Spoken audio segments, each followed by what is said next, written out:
Number 2, you're going to tell whether the ratio forms a proportion or not, explain with a scale factor.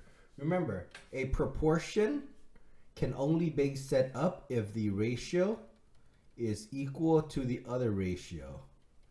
So that's what we have to do here. And we're going to explain this with a scale factor. So we have 1/2. We cannot simplify it. We have 5/10, which can be simplified into its equivalent ratio of divide this by 5, divide this by 5. This will get you 1/2. Notice here, this ratio and this ratio are the same. So you would say this is similar with the scale factor k is equal to 1/2. Okay.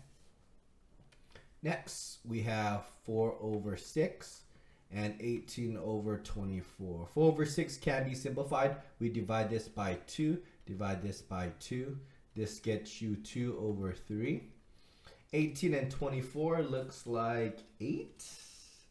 Can 8 go into this? No, 6. 6 can go into this. Divide this by 6, divide this by 6.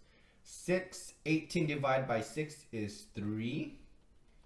And 6 divided by 24 is 4. So these here are not the same. So this is not similar.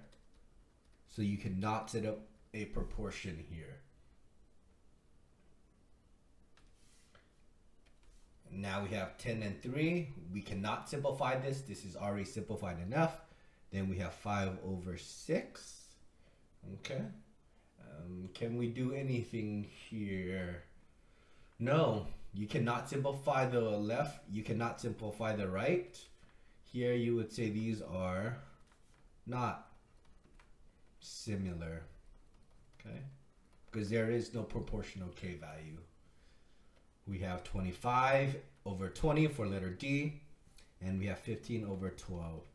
We can divide this by 5. We can divide this by 5. This gets you 5/4.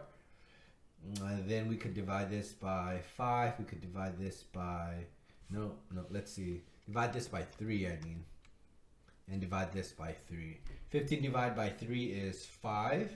And 12 divided by 3 is 4. Let's take a look.